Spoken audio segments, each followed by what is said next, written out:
Assalamualaikum warahmatullahi wabarakatuh. Di sini saya akan menjelaskan perbedaan prosesor Core i3, i5, dan i7 dari sisi performance. Yang pertama, Core i3. Core i3 dibekali dengan rancangan dua prosesor dual core di dalamnya. Kedua prosesor tersebut dapat menjalankan dua instruksi sekaligus dalam waktu yang bersamaan. Core i3 memiliki kelebihan dan kekurangannya.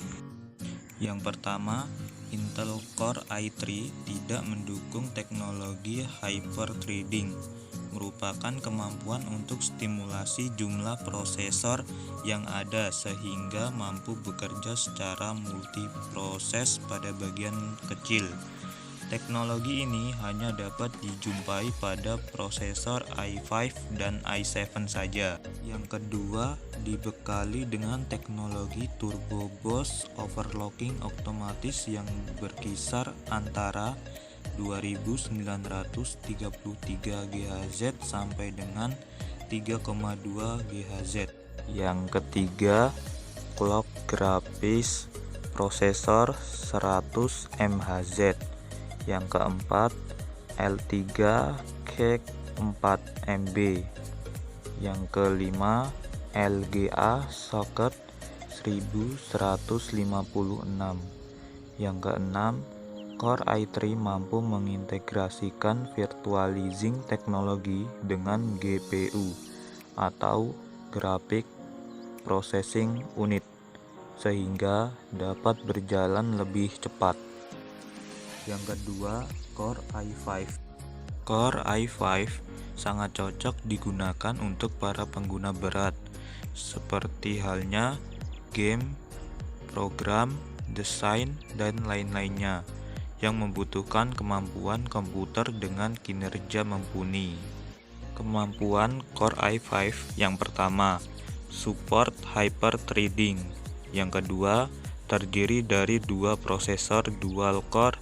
Terdapat juga beberapa seri i5 yang berisi dua prosesor quad-core namun tidak mendukung teknologi hyper-threading. Yang ketiga, turbo boost maksimum overclocking otomatis antara 2,4 GHz sampai 3,33 GHz. Yang keempat, L3 CAC 4-8 MB. Yang kelima, LGA socket 1156. Yang keenam, Intel HD grafik. Yang ketujuh, maksimal RAM 16 GB. Yang ketiga, Core i7. Core i7 sendiri memiliki kemampuan luar biasa karena mampu memecah 4 prosesor menjadi 8 bagian, sehingga proses kerja yang berat dapat dijalankan secara maksimal. Kemampuan Core i7. Yang pertama, Intel Core i7 mendukung teknologi hyper-threading. Yang kedua, turbo boost maksimum overclocking otomatis berkisaran antara 1,73 GHz sampai 3,33 GHz. Yang ketiga, L3 CAC 8-12 MB. Yang keempat, teknologi Intel Quick Part Interconnect yang berfungsi untuk mempercepat proses pembacaan data mencapai 25,6 GB per detik. Yang kelima, LGA socket 1156. Yang keenam, Intel HD grafik. Yang ketujuh, maksimal RAM sebesar 24 GB. Yang berikutnya adalah tips memilih prosesor Intel Core i3, i5, dan i7. Tips yang pertama adalah memilih prosesor yang tepat sesuai kebutuhan. Prosesor yang bagus adalah prosesor yang mampu mengelola semua kegiatan komputasi sehari-hari tanpa adanya kendala. Teknologi prosesor yang umumnya saat ini digunakan sudah menggunakan arsitektur 14nm. Pilihlah prosesor sesuai dengan kebutuhan.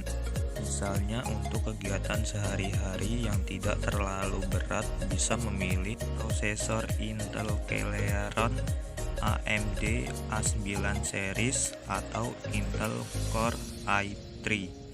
Sedangkan buat yang biasa memakai laptop untuk bermain game, mengedit video, atau mengedit foto, bisa memilih tipe prosesor seperti Intel Core i7 atau AMD Ryzen. Yang kedua, pilih prosesor yang mumpuni untuk pekerjaan berat. Jika kamu membutuhkan kinerja yang lebih tinggi untuk melakukan pekerjaan berat, bisa memilih prosesor yang memiliki clock speed atau kecepatan jam yang tinggi dan berbagai fitur yang mendukung, seperti dilengkapi dengan hyper-threading, teknologi yang bertujuan agar prosesor dapat bekerja lebih efisien. Turbo Boost, fitur yang memungkinkan sebuah prosesor meningkatkan frekuensi secara otomatis agar lebih cepat daripada frekuensi semula. Dan overclock, teknologi informasi yang mengacu pada cara untuk membuat suatu perangkat untuk berjalan di kecepatan yang lebih tinggi daripada ketentuan pembuat perangkat tersebut, yang berguna untuk meminimalisir kendala saat melakukan pekerjaan-pekerjaan yang berat. Jika prosesor yang sudah dipilih memilih kriteria di atas, maka tidak mustahil untuk melakukan pekerjaan-pekerjaan berat seperti render video, gaming, atau mendesain ilustrasi tanpa nge-lag. Yang ketiga, sesuaikan dengan budget. Mau sebagus apapun prosesor yang diinginkan, ada baiknya sesuaikan dengan budget yang dimiliki. Tetapkan anggaran, lalu jadikan patokan saat sedang memilih PC atau laptop. Terdapat berbagai variasi harga prosesor, seperti prosesor yang digunakan untuk melakukan pekerjaan ringan berkisaran mulai dari 3 jutaan, medium mulai dari 6 jutaan, dan untuk pekerjaan dengan tingkat kesulitan tinggi membutuhkan prosesor dengan spesifikasi tinggi pula, dengan budget sekitar 10-20 jutaan. Yang keempat, kenali macam-macam prosesor sebelum menentukan pilihan. Tips terakhir yang bisa membantu dalam memilih prosesor sebelum membeli laptop atau PC adalah mengetahui macam-macam prosesor yang ada di pasaran. Dilihat dari merek yang populer, terdapat 2 prosesor, yakni Intel dan AMD. Pilihannya pun beragam untuk Intel, seperti Intel Celeron, Intel Core i5, hingga Intel Core i7. Sedangkan untuk AMD, pilihannya seperti AMD E-Series, AMD A-Series, hingga AMD Ryzen Series. Mungkin itu saja yang dapat saya sampaikan. Apabila terdapat kekurangan atau kesalahan kata, saya mohon maaf. Wabillahi taufik wal hidayah. Wassalamualaikum warahmatullahi wabarakatuh. Salam sejahtera bagi kita semua.